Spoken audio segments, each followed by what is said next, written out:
Et nous commençons tout de suite avec Tendance, mon ami, le résumé complet de l'actualité boursière du jour proposé par Pauline Gratel. Bonsoir Pauline. Bonsoir. Beaucoup d'actualités boursières aujourd'hui à nous dévoiler. Et on commence évidemment par les espoirs de paix au Moyen-Orient qui soutiennent les marchés. En effet, selon un article d'Axios, les États-Unis et l'Iran seraient sur le point de conclure un accord, un document d'une page visant à mettre fin au conflit. Washington attendrait une réponse de Téhéran sur les points clés dans les 2 prochains jours. Rien n'est encore signé, mais selon la source, une paix durable n'a jamais semblé aussi proche depuis le début des tensions. Et dans ce contexte de détente, Pauline, ou dans ce cas d'espoir de détente, le pétrole recule. Oui, dans ce climat d'apaisement, les prix de l'énergie reculent nettement. Le baril de Brent chute de plus de 10% en séance, repassant sous les $100. Le WTI suit le mouvement avec une baisse de 12% autour de $90. Le gaz naturel recule lui aussi d'environ 10%. Du côté des valeurs, Total Énergie recule de 5% logiquement. Sur les marchés obligataires, le rendement américain à 10 ans se détend de 5 points de base autour de 4,35%. En Europe, le rendement allemand de même échéance repasse sous les 3%.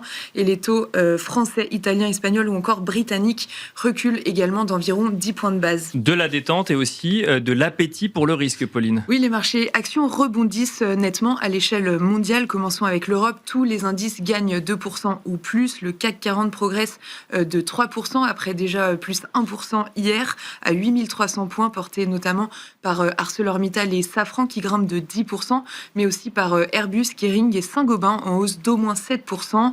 Aux États-Unis, les indices sont ouverts en hausse de plus de 1% pour le Nasdaq par exemple, soutenu par l'enthousiasme autour des résultats d'AMD qu'on détaillera après.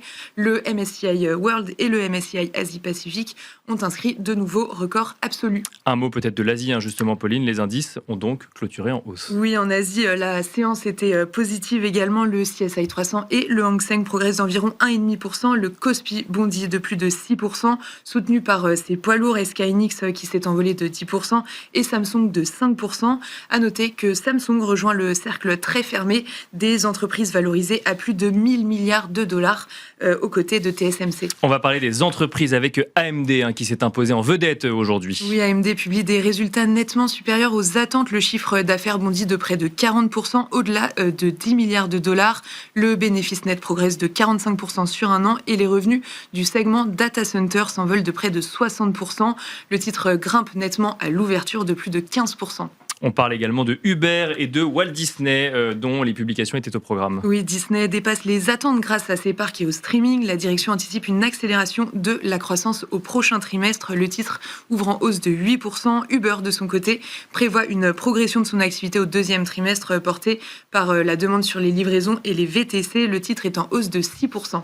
Novo Nordisk gagne de son côté plus de 6%. Oui, ce n'était pas arrivé depuis longtemps. Il y a 2 ans, Novo Nordisk était le leader européen devant LVMH, mais aujourd'hui, il ne figure même plus dans le top 10. Bref, revenons aux résultats salués. Donc, le groupe pharmaceutique danois dépasse les attentes au premier trimestre en termes de chiffre d'affaires et de bénéfices d'exploitation ajustés grâce à la forte demande pour son traitement anti-obésité Wegovy en comprimé. Et un mot des valeurs françaises, AXA et Veolia ont publié leurs comptes, Pauline. Oui, AXA affiche des revenus en hausse de 6% à 38 milliards d'euros. Le titre progresse de 5%, preuve de la résilience du secteur malgré le contexte géopolitique. Veolia, de son côté, publie un EBITDA en hausse de plus de 5%, proche de 2 milliards d'euros. Les objectifs sont confirmés. Le marché salue la publication. Le titre est en hausse de 2%. Un mot de la macroéconomie qui est un peu passée au second plan quand même aujourd'hui, mais qui est toujours présente. Oui, l'enquête ADP montre que l'économie américaine a créé moins d'emplois que prévu, avec 109 000 créations en avril contre 118 000 attendues, mais c'est nettement supérieur aux 60 000 créations du mois de mars, un chiffre qui a d'ailleurs été révisé en légère baisse. En zone euro, on a aussi regardé le PMI Service d'avril qui repasse en zone de contraction, bien que légèrement supérieur aux attentes à 47,6. Et on finit avec l'agenda de la journée de demain, Pauline. Les investisseurs arbitreront demain les résultats d'ARM et Snap publiés ce soir après la clôture des marchés. Demain, on sera attentif aux comptes de McDo, Coinbase, Rheinmetall ou encore Airbnb. En France, les chiffres d'affaires de Legrand, Engie et Bouygues seront à l'honneur. Côté macro, les ventes au détail de mars en zone euro sont attendues. Merci Pauline pour ce long point bourse en lien avec la dense actualité du jour. Et quant à nous, on se retrouve tout de suite dans Planète Marché.